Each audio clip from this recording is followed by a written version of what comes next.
अगर आपको भी अपनी लाइफ से ढेरों शिकायतें हैं और अगर आपको लगता है कि अब लाइफ में आगे बढ़ना आसान नहीं होगा, तो मैं कहूँगा कि थोड़ा सा पेशेंस रखिए, क्योंकि आज मैं आपको एक ऐसी शख्सियत के बारे में बताने वाला हूँ जिन्होंने अपनी लाइफ में इतना स्ट्रगल देखा है जितना हम सोच भी नहीं सकते। बिस्मिल्लाहिर्रहमानिर्रहीम, अस्सलाम वालेकुम व्यूअर्स। आज मैं आपके लिए एक और मोटिवेशनल स्टोरी लाया हूँ और ये स्टोरी है एक आयरन लेडी ओपरा विनफ्रे की। तो पहले आप ये स्टोरी देखें, इसके बाद तफसील से बात करते हैं।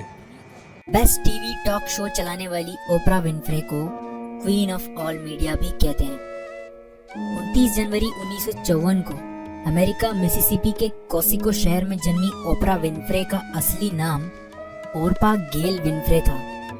लोग इनका नाम सही ढंग से नहीं ले पाते थे, इसलिए वो इन्हें ओपरा कहने लगे और ये नाम सुनने की आदी हो चुकी ओरपा ने अपना नाम ओपरा रख लिया। ओपरा विनफ्रे की मां वर्निता ली ने कम उम्र में ही ओपरा विनफ्रे को जन्म दिया था। उस समय वो अनमैरिड थी और घरों में नौकरानी का काम करके गुजारा करती थी। बदहाली के उस दौर में माँ ने ओपरा को उनकी नानी के पास भेज दिया और काम ढूंढने चली गई। ओपरा 6 साल की होने तक अपनी नानी के साथ रही और अपनी नानी के साथ चर्च और बाइबिल की सीख लेते हुए ओपरा का बचपन गुजरने लगा।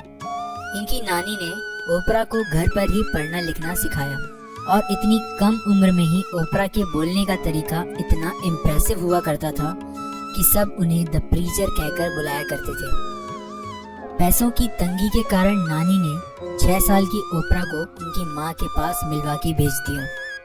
माँ के पास पहुँचने के बाद ओपरा की लाइफ फिर से गरीबी और मुश्किलों से भर गई, क्योंकि दूसरों के घरों में काम करने की वजह से ओपरा की माँ का ज्यादातर वक्त बाहर ही बीत जाता था और वो अपनी बेटी के साथ वक्त नहीं बिता पाती थी। ऐसे में ओपरा को न केवल अकेलेपन में बहुत से साल गुजारने पड़े, बल्कि उनके करीबी रिश्तेदारों ने कई बार उनका यौन शोषण तक किया।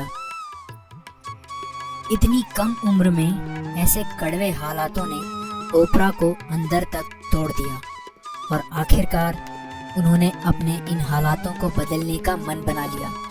13 साल की उम्र में ओपरा ने कुछ पैसे घर से चुराए और वहां से दूर भाग गई। अपने साथ हुए शारीरिक शोषण के कारण घर से भागने के कुछ समय बाद ओपरा ने एक बच्चे को जन्म भी दिया, लेकिन कमजोर होने की वजह से वो बच्चा सरवाइव नहीं कर सका। दोस्तों, जिस उम्र में हम लाइफ के बारे में कुछ समझना शुरू करते हैं, उम्र के उस दौर में ओपरा विनफ्रे ने तो पूरी लाइफ ही जी ली थी। दर्द, नफरत और तकलीफों से भरी लाइफ। कुछ टाइम बाद ओपरा की माँ ने इन्हें ढूंढ लिया और घर वापस ले आई। इस बार ओपरा की माँ ने अपनी बेटी का एडमिशन हाई स्कूल में करवाया, क्योंकि हर माँ की तरह वो भी चाहती थी कि उनकी बेटी अपना फ्यूचर बना सके। लेकिन मुश्किलों ने शायद ओपरा से दोस्ती कर रखी थी।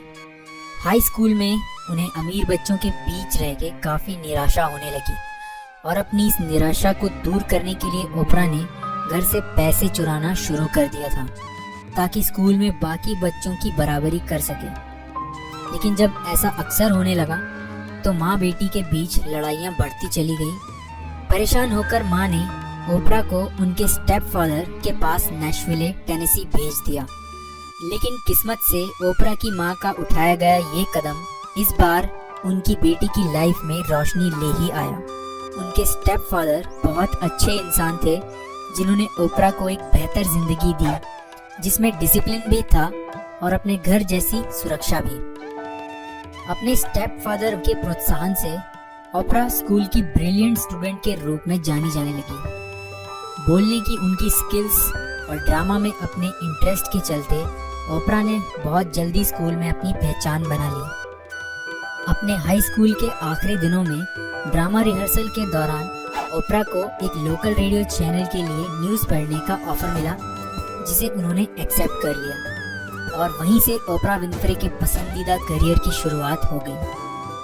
कमाल की बात तो ये है कि न्यूज़ रीडर की जॉब मिलने के बाद भी ओपरा ने पढ़ाई से अपना फोकस नहीं हटने दिया और टेनेसी स्टेट यूनिवर्सिटी की स्कॉलरशिप के लिए जो कंपटीशन हुआ था, ओपरा उसकी विनर बनी इसी यूनिवर्सिटी में पढ़ने के दौरान ओपरा 2 साल तक न्यूज़ रीडिंग भी करती रही। इस दौरान ओपरा ने 17 साल की उम्र में 2 ब्यूटी कॉन्टेस्ट जीतकर मिस ब्लैक नेशविले और मिस टेनेसी के खिताब भी अपने नाम कर लिए। ओपरा को बाल्टीमोर मैरीलैंड के टीवी चैनल ने न्यूज़ रीडर की जॉब ऑफर की और ये जॉब इतनी अट्रैक्टिव थी कि ओपरा अपनी ग्रेजुएशन पूरी किए बिना ही इस जॉब के लिए मैरीलैंड चली गई और ये जॉब ऑफर पाने वाली ओपरा विनफ्रे पहली अफ्रीकन अमेरिकन महिला बनी। ओपरा इतनी सेंसिटिव थी कि न्यूज़ के इमोशन एस्पेक्ट पर भी बात किया करती थी।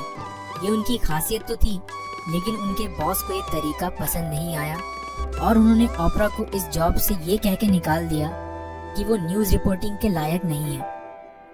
जिस जॉब के लिए ओपरा ग्रेजुएशन को बीच में ही छोड़कर आई थी, जब वो जॉब भी उनके हाथ से चली गई तो फिर से एक बार ओपरा की उम्मीद टूटने लगी और ये समझना मुश्किल हो गया कि अब आगे क्या होगा।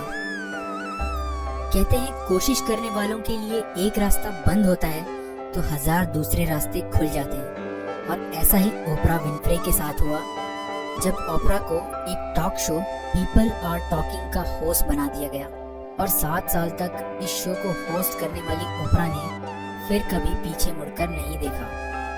1983 में ओपरा शिकागो चली गई, जहां उन्होंने टीवी के morning talk show AM Chicago को प्रेजेंट करना शुरू किया। उस समय ये शो लो रेटेड शो था, लेकिन ओपरा विनफ्रे के टैलेंट और स्किल्स ने इस शो को इतना पॉपुलर कर दिया कि ये टीवी का नंबर 1 टॉक शो बन गया। बाद में इस शो का नाम बदलकर द ओपरा विनफ्रे शो रखा गया। ओपरा विनफ्रे का ये पॉपुलर टॉक शो 2 दशक से भी ज्यादा समय तक चला। इस टॉक शो ने अमेरिका के इतिहास में सबसे ज्यादा रेटिंग्स प्राप्त की हैं। आज ओपरा विनफ्रे न केवल सबसे ज्यादा पैसे कमाने वाली टीवी आर्टिस्ट हैं, बल्कि अमेरिका की सबसे अमीर सेल्फ मेड महिला भी हैं, साथ ही 20वीं सदी की सबसे अमीर अफ्रो अमेरिकन महिला भी हैं। कामयाबी के शिखर पर पहुंचने के बाद भी ओपरा विनफ्रे ने सोसाइटी को कंट्रीब्यूशन देना जरूरी समझा। ओपरा विनफ्रे ने जोहानिसबर्ग में लड़कियों के लिए ओपरा विनफ्रे लीडरशिप एकेडमी स्थापित की है। समाज को दिए गए कंट्रीब्यूशन के लिए उन्हें 2011 में academy of motion pictures arts and science ने उन्हें विशेष ऑस्कर से सम्मानित किया है। ओपरा विनफ्रे की कोशिशों ने उन्हें कितना ऊंचा मुकाम दिला दिया, ये दुनिया को तब दिखाई दिया जब टाइम मैगजीन ने 20वीं शताब्दी की 100 सबसे प्रभावशाली लोगों की लिस्ट जारी की, जिसमें ओपरा विनफ्रे का नाम भी शामिल किया गया। इसके अलावा फोर्ब्स मैगजीन में विश्व के बिलियनियर्स की लिस्ट में भी उनका नाम है। इस लिस्ट में शामिल होने वाली वो पहली अफ्रो अमेरिकन महिला है। 2013 में अमेरिकी राष्ट्रपति बराक ओबामा ने उन्हें देश का सर्वश्रेष्ठ नागरिक सम्मान the presidential medal of freedom भी दिया है। आज ओपरा विनफ्रे पूरी दुनिया के लिए एक मिसाल है और उनका कहना है, अभी भी मेरे पैर जमीन पर हैं, बस मैं अब अच्छे जूते पहनती हूँ। दोस्तों, ये थी ओपरा विनफ्रे की कहानी। अगर आपको अच्छी लगी हो तो प्लीज़ थैंक यू मत बोलिए, एक लाइक कर दीजिए। और अगर आप फेसबुक पर हैं तो मेरे पेज को आप डिस्क्रिप्शन से लाइक कर सकते हैं। आगे बढ़ते रहिए, खुश रहिए, कोशिश करते रहिए और अपना ख्याल रखिए। Thank you.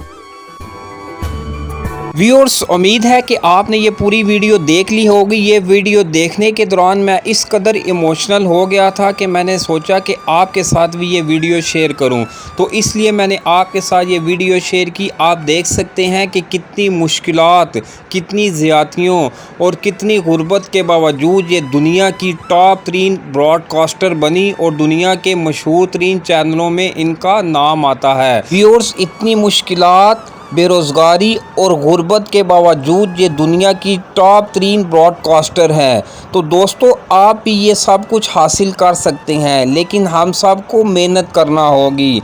हम शॉर्टकट ढूंढते हैं, लेकिन उसमें आपको वक्ती तौर पर कामयाबी मिल जाती है, लेकिन लॉन्ग टर्म में आपको नाकामी होती है।